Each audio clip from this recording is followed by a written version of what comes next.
Jangan sampai gara-gara dengan perkara sepele, dengan perkara-perkara kecil daripada maksiat dan mungkarat tadi itu menyebabkan seseorang akan dimurka dan dibenci dan dilaknat oleh Allah Subhanahu wa taala. Nih, tidak lebih dari menulurkan tangan bersalaman kepada yang bukan mahram.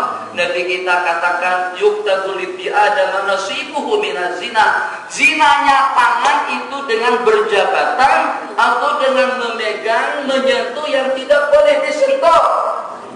Saya ingin bertanya, kenapa kita tidak bisa menangis? Kenapa kita di waktu zikir tidak khusyuk? Kenapa tidak tenang batin kita pada waktu kita beribadah? Kenapa hati kita tidak bening? Kenapa kita tidak bisa konsentrasi pada waktu kita menyebut nama Allah? Padahal yang disembah itu adalah Allah, dengan kebesaran Allah, dengan keagungan Allah, dengan kemuliaan Allah, dengan kemurahan Allah, dengan keadilan Allah, dengan semua sifat yang sempurna.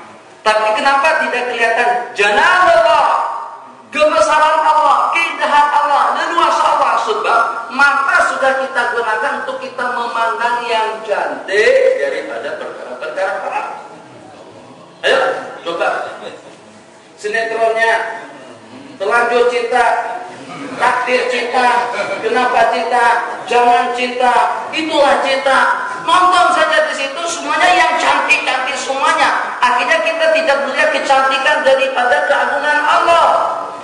Gara-gara karena mata kita sudah kita korset kekuatan daya dia melihat kepada kecantikan-kecantikan yang tidak boleh dilihat. Telinga kita perdengarkan kepada musik, irama dangdut dan lain sebagainya. Akhirnya kita tidak merasa nikmat waktu kita mendengar kalam ilahi. Tidak terasa nikmat waktu kita mendengar lantunan kalam Allah Jalla wa ala. Kenapa? Sebab jamal apa? Itu sudah lenyap daripada hati, sudah lenyap daripada pandangan kita, disebabkan karena kita menyalahgunakan pandangan kita. Masya Allah, tabarakallah. Ini santri-santriwati kita nih. Ini Ustaz, Masya Allah, tabarakallah. 30 di sini, 30 di sebelah kiri. Anak-anak santri nggak pernah dilihat. Yang dilihat cuma santriwatinya saja. Ya Allah, teman-teman, itu cantik, itu jelita, itu seksi, ini Masya Allah, tabarakallah. Sehingga pada waktu kita sembah kita tidak merasa khusyuk. Sehingga pada waktu kita berzikir kita tidak merasa tenang. Sehingga pada waktu kita beribadah kita tidak merasa bening. Kenapa? Sebab kebesaran keagungan Allah yang Allah karuniakan kepada orang-orang dahulu itu sudah pudar dan sirna seketika dengan pandangan mata kita pandangkan kepada yang tidak boleh dilihat. Kecilnya yang kecil jangan dipandang kecil, baik itu daripada kebaikan ataupun juga daripada yang sebaliknya. Waliyadzubillah. Coba lihat, waspada dan hati-hatinya sahabat-sahabat Rasul. Nanti kita bersabda, ini khusus nenek, ini yang dari sini ini untuk ibu-ibu saja. Dengan ihtiyat, bahasa Arab disebut ihtiyat, hati-hati. Ini yang di sini ini untuk ibu-ibu saja.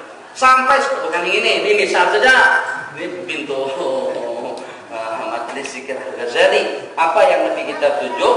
Salah satu daripada pintu masjid masuk ke Masjid Nabawi, salah satu daripada pintu Masjid Nabawi letaknya di belakang rumah Rasul, berdekatan dengan Dakkatul Aghawat. Dakkah itu tempat yang tinggi begini. Kalau kita pergi ke Madinah, jadi kita pergi di rumah Kubah Rasul, rumah kan, di sana ada 9 buah rumah. Istri Rasul yang 9 semuanya di situ. Sinari dengan Sayyidatul Fatimah pun juga di sana. Di belakang Kubah, di belakang bangunan tadi itu ada pintu. Setelah pintu ada lagi tempat agak terangkat sedikit, itu namanya Dakkah. Di situ kumpulan Sayyidina Abu Hurairah dengan 70 orang sahabat, fuqara wal masakin yang tinggal di belakang masjid. Nah, di dekat Dakkah tadi itu ada sebuah pintu namanya Babun Nisa, pintu masuk untuk kaum muslimat. Babun Nisa, tapi kita katakan ini untuk kaum ibu saja. Tidak ada seorang laki-laki pun daripada sahabat yang masuk daripada pintu tadi itu. Setelah Nabi kita wafat, Nabi kita sudah kembali lakukan zikir Allah. Kata Sayyidina Abdullah ibnu Umar, bukan cuma hanya kami tidak pernah masuk daripada pintu tadi itu pada pun Nabi kita masih hidup, setelah Nabi kita wafat pun tidak ada seorang sahabat yang masuk daripada pintu sana. Kenapa?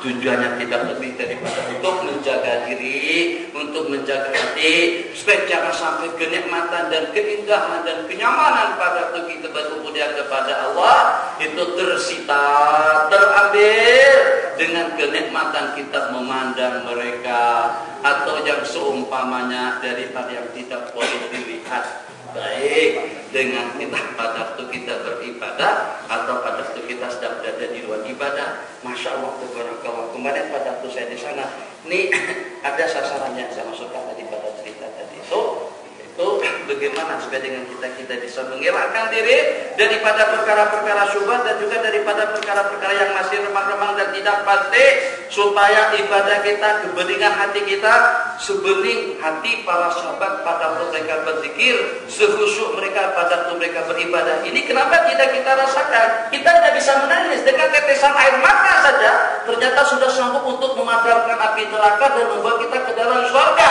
Nabi kita bersabda, ainani la tamassuhumun nar yaumil qiyamah. Dua mata yang tidak akan disentuh oleh api neraka pada hari kiamat, yang salah satunya ainun bakat min khasyatillah. Mati menangis karena takut kepada Allah. Kenapa mata kita tidak bisa menangis? Kenapa tidak pernah meleleh air mata? Pada kita sedang berzikir, sedang kita sedang berdoa, sedang bertasbih. Menangis bagaimana kalau pada itu dengan mata kita sudah terpenuhi dengan jamalan nisa, dengan kecantikan wanita yang tidak boleh dilihat. Nabi kita bersabda, muru abnakum bi sholati li sab'in. Perintahkan putra-putri kamu sholat pada usia 7 tahun. Wadribu 'alaiha li 'ashrin, dan pukul mereka, didik mereka, sanksi mereka pada masa usia 10 tahun.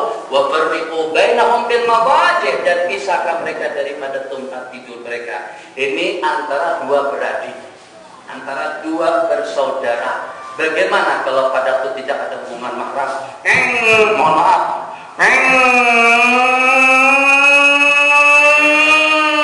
Naik Jupiter atau naik Smash atau naik Sogor, terserahlah apa saja model sepeda motornya, tapi yang membonceng di belakang itu perempuan tetap tidak boleh. Kenapa?